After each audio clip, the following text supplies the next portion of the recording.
बेरोजगारों की आवाजें गूंजे, कह रहे अखबारों के लिए। माननीय निर्णायक मंडल और मेरे प्रिय साथियों, आज का हमारा विषय है भारत की बढ़ती जनसंख्या, आपदा या अवसर।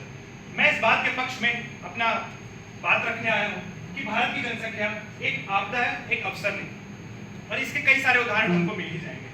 अगर हम प्राचीन भारत की बात करें तो भारत की स्वास्थ्य व्यवस्था का डंका पूरे विश्व में बजता था, पर आज क्या व्यवस्था है? कोविड के समय हमने देख ही लिया कि एक डॉक्टरों के ऊपर 1000 से अधिक मरीजों के का भार है, जिससे साफ पता चल रहा है कि जनसंख्या के हिसाब से डॉक्टरों की भारी कमी है। वो हमने डायलॉग तो सुना ही होगा, तारीख पे तारीख मिलती है जनाब, पर इंसाफ नहीं। ऐसा क्यों है? क्योंकि एक जज के ऊपर 1350 केसेस से भी ज्यादा का भार है, और यह बढ़ती जनसंख्या के हिसाब से यह दर बढ़ता ही जा रहा है। अगर हम भारत की स्थिति की बात करें तो चाहे हैप्पीनेस इंडेक्स हो, हंगर इंडेक्स हो, तो सब में 100, 110 व तृतीय आंकड़ा छू रहा है। इसका मतलब हम हर बड़ी चीजों में पिछड़ते जा रहे हैं।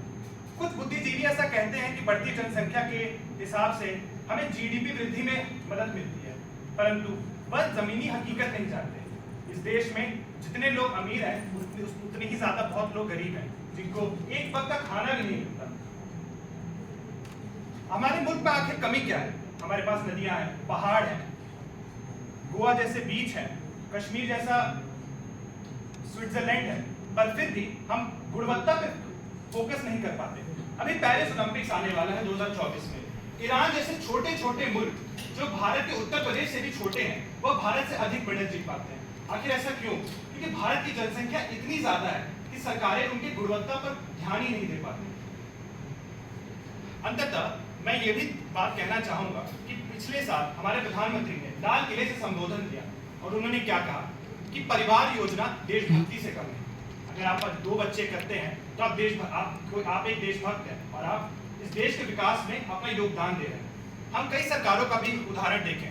उत्तर प्रदेश, अभी हाल ही में एक ड्राफ्ट पास हुआ है कि जिन लोगों की 2 संतानों से अधिक हैं उनको सरकारी योजनाएं, सब्सिडी और सरकारी नौकरियों से अलग कर दिया जाएगा। सरकारें भी गंभीर हैं क्योंकि उन्हें भी जनसंख्या रोकनी है। अभी हमने चीन को पछाड़ा तो हम लोग दुनिया की सबसे बड़ी जनसंख्या वाले देश बन गए। यह कोई खुशी वाली बात नहीं है। हमारी चर्चा नहीं हुई, हमारी तारीफ नहीं हुई। इस पे हमारी तारीफ कब होगी? जब हम गुणवत्ता पे फोकस करेंगे, हमारे हंगर इंडेक्स में रैंक इंप्रूव होगा, हम हैप्पीनेस इंडेक्स में इंप्रूव करेंगे, हमारी पर कैपिटा मतलब हर व्यक्ति की आय बढ़ेगी, अमीर और गरीब के बीच की खाई दूरी होगी। पर अभी क्या हो रहा है? जनसंख्या बढ़ती जा रही है और जनसंख्या का एक लेना देना गरीबी परिवार से भी है। हम कितने ऐसे अमीर परिवारों को जानते हैं जो अमीर हैं, जो पढ़े लिखे हैं, वह 2 से अधिक संतानें नहीं करते। अधिक संतानें गरीब परिवार ही करते हैं। उनके लिए एक अधिक संतान करना एक आय का स्रोत है और वो उनको पढ़ा भी नहीं पाते। किसी के 10 बच्चे हों तो 10 बच्चों को पढ़ाना मुमकिन नहीं है और वो एक गरीबी चक्र बनती ही जाती है, जिससे गरीब की संख्या बढ़ती ही जा रही है और वो एक लेबर फोर्स की तरह काम करते हैं, जिससे अमीर और अमीर हो रहा है और गरीब और गरीब हो रहा है। तो अंततः मैं अपने प्रधानमंत्री की ही बात को दोहराना चाहूंगा कि परिवार नियोजन देशभक्ति से कम नहीं और सभी को इस बात पे ध्यान देना चाहिए।